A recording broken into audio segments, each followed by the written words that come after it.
Hi, my name is Berkeley Harner and I'm with Third Branch Leather, and today we're going to jump right into digital leather tooling. That's right, we're going to have to set our normal stamps down and pick up the Apple Pencil Pro. For today's tutorial, we're going to be using one of the more recent versions of the iPad Pro. You can also do this on some of the other versions as long as you're able to use the Apple Pencil Pro. If you're using an Apple Pencil 2 or earlier, it may still be possible to do some of the functions that we're doing, except it's going to be a little bit more frustrating because instead of being able to just rotate the pencil like you would your swivel knife or a tool, you'll have to rotate your entire canvas within Procreate. So it is still possible, it's just a little frustrating. So let's get started. All right, the first step is you're going to start a new document, a new canvas. And when we are looking at this, you have tons of options that you can use. I'm going to choose just our regular paper size, 11 by 8.5. And when that opens up, you can kind of pinch and zoom with your normal features, and this is for your canvas. And then we're going to come up to the little wrench symbol that we see here. And in here, we can go to add, and we're going to insert a photo. Once you insert your photo that you want to work on, your template, whether that's one that you've downloaded or one that you took a picture of, just save it in your gallery and you can utilize it here in Procreate. It can also do PDFs and all kinds of other files as well.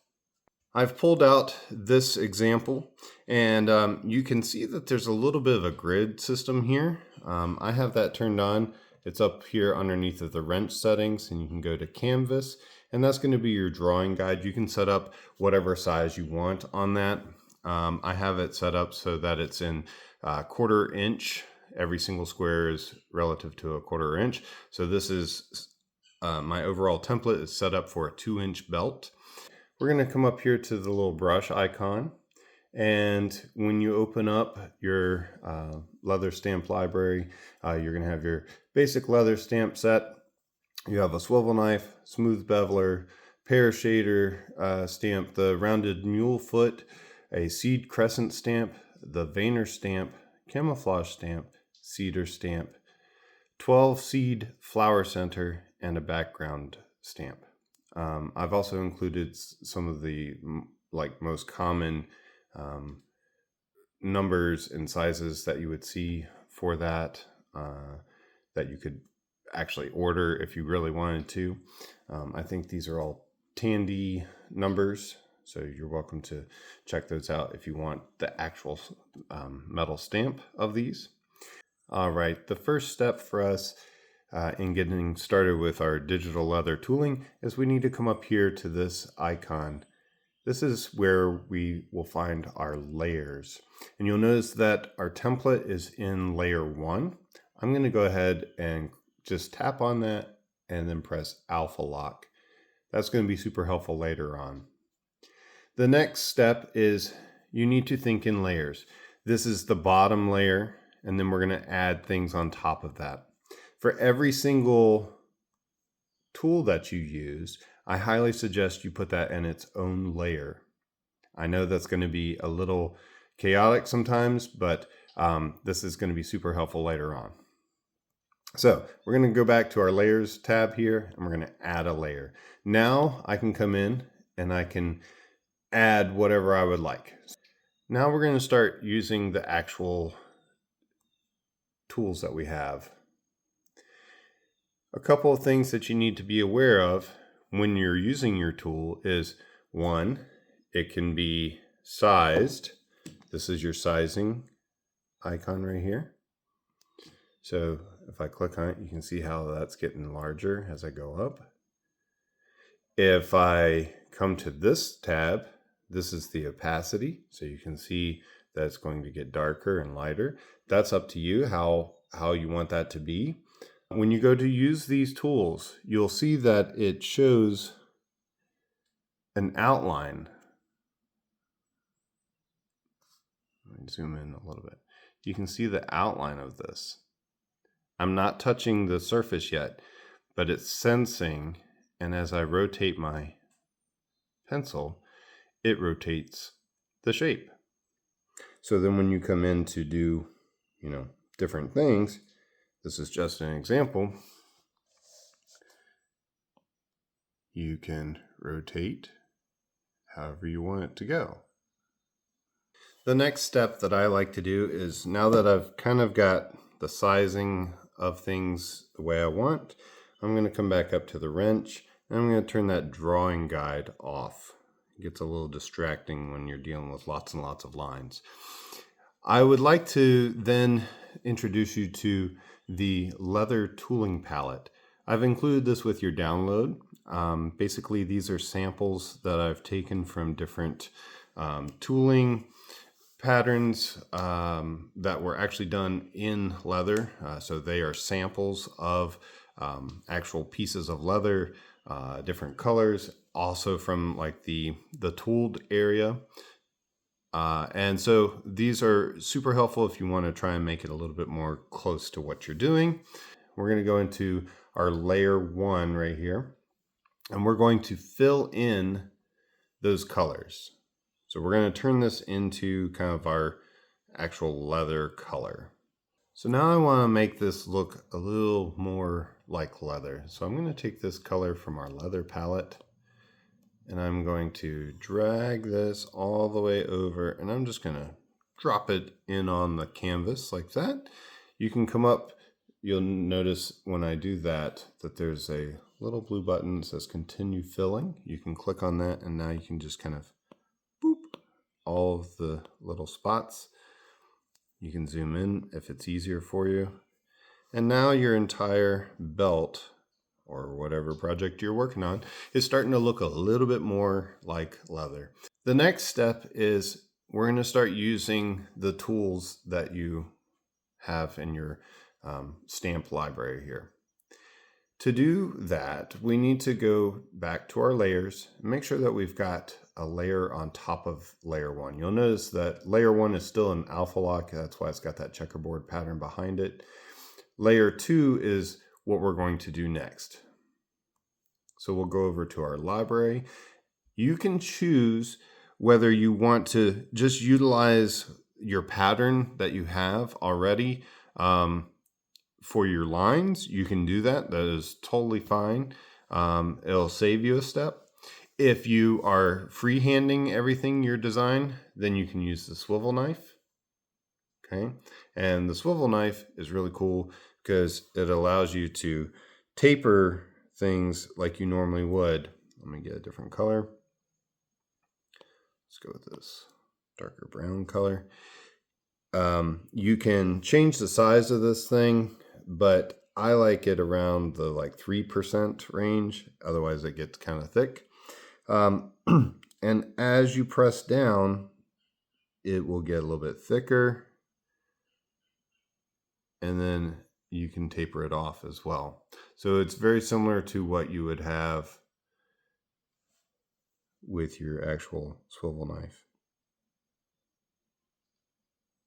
So if you want to get deeper and trail it off, there you go. Now, one little hidden feature is if you're making, say, a curve and you're like, ooh, that curve doesn't look exactly the way I want, leave your pen down,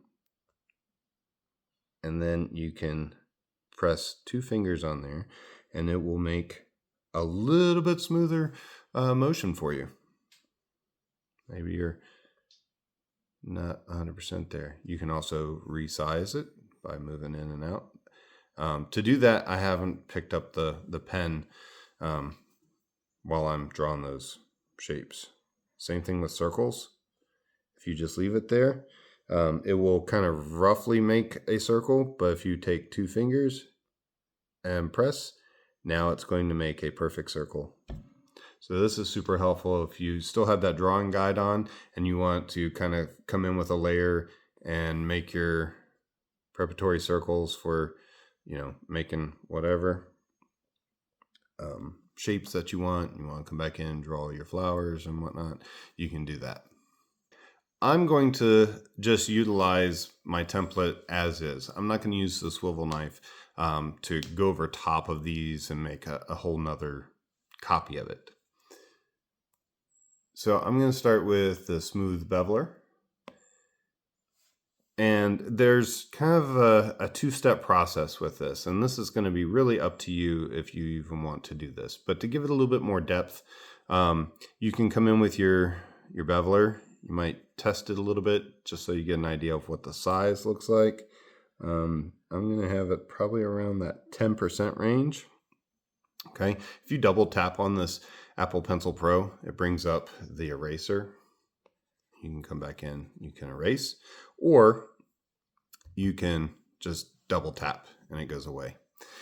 All right, we're back to our brush, or beveler in this case. And all I'm going to do is just pretend like I'm beveling. Except this is, you can tap it if you want. It'll take you forever, but you can do it that way. You can also just outline it like this. But keep in mind that the size of your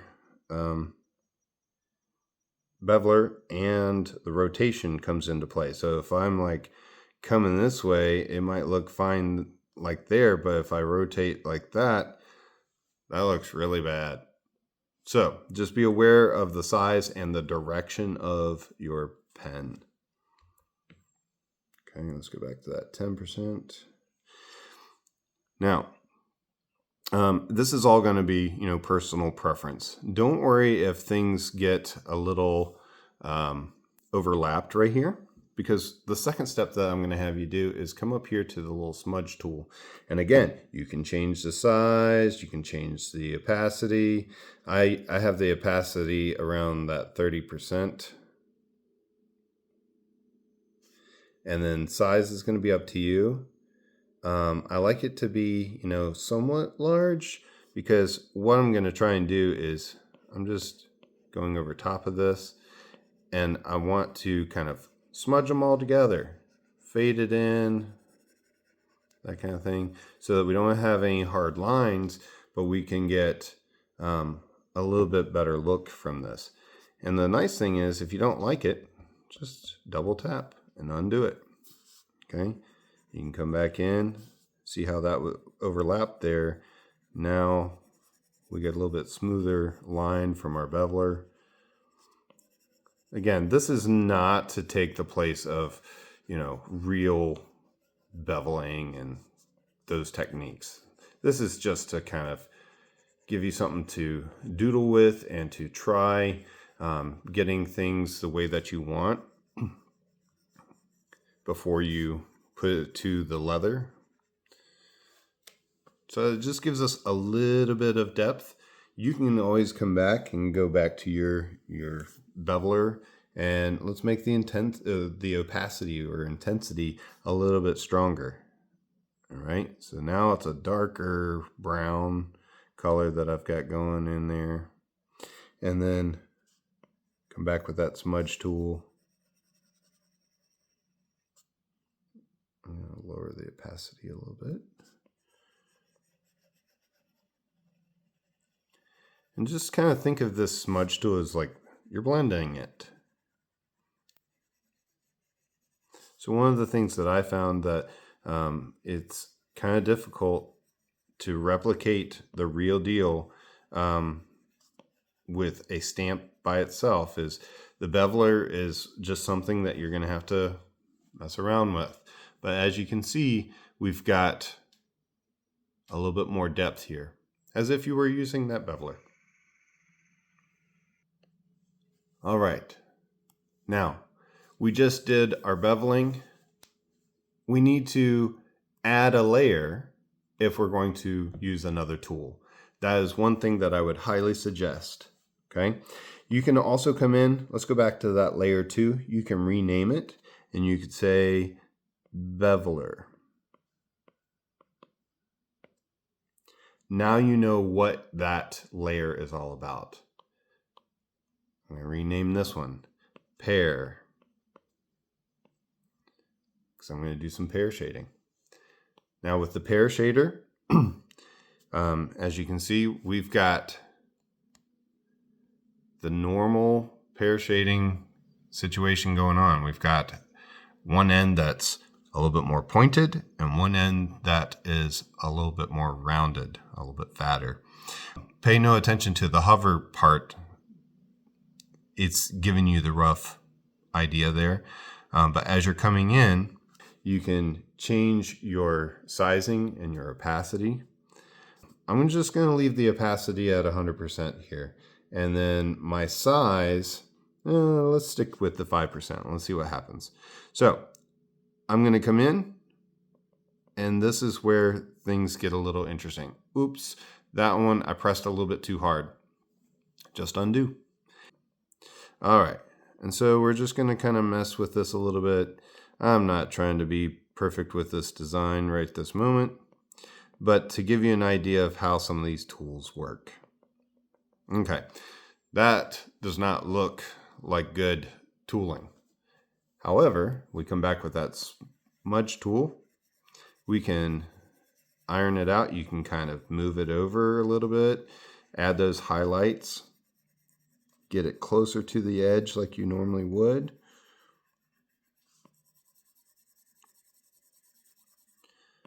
You can use circular motions if you need to bring your opacity up a little bit more. That's going to move it quicker and just kind of blend things out. And you can see how it's kind of moving it around a little bit.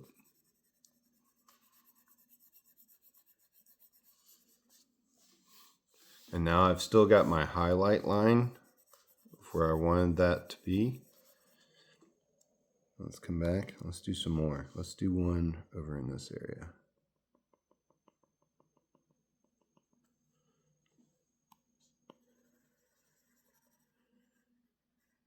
This is like Bob Ross painting. Uh-oh. You can see that I double tapped on my pencil and my eraser came up. So double tap again. That takes me back to my smudge tool, but now I have to just use 2 fingers, tap on the screen, and that took away that little mistake.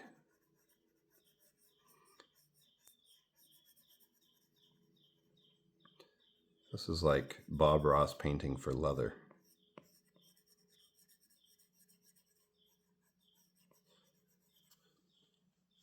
All right, so now we're starting to make a little bit more progress. The next step is, well, you want to move to the next tool, add a layer. Let's go to a camouflage stamp. That one's fun. We're going to move this over just a little bit, and I'm going to rotate it. It's a little bit easier to see vertically like this. And if I come in with that tool, you're going to see the size of it, right? Everybody see that? Okay. It's going to come in with the same color. Don't worry about trying to get the sizing perfect, because there's a little trick for this. So when we are starting this, we're going to come down that stem, right? So let's do that. We're going to layer them up. Remember, we're in a different layer now. If this were real tooling, you'd be, moving back and forth and that kind of thing to finagle them into where you want them. But now, since this is all in one layer, I don't have to worry about messing up some of my other things that I've already done. I'm going to come up with the eraser tool. Again, be aware of the size, and I'm just going to come in. And so that those things aren't going into this little leaf over here, I'm going to erase them as if I had tipped my tool to fit things into those spaces. And you can be as, particular with this as you want. This is really going to come into play when you are dealing with your background, when you're trying to do all these little black background areas. Now we're going to add another layer. And you're going to continuously do this for all aspects of your design. Every time you change tools, put it in a different layer.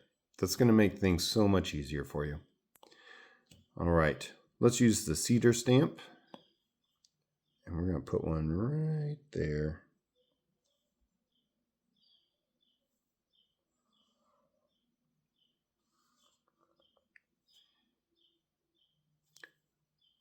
And to just kind of finish things off, I'm going to put in one more layer. And we're going to use the swivel knife. Let's do some decorative cuts. Let's come back to these things here. Let's say we add just a little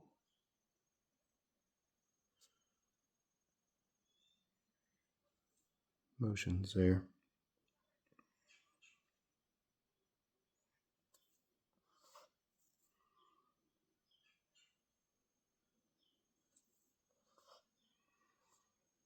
And there we go.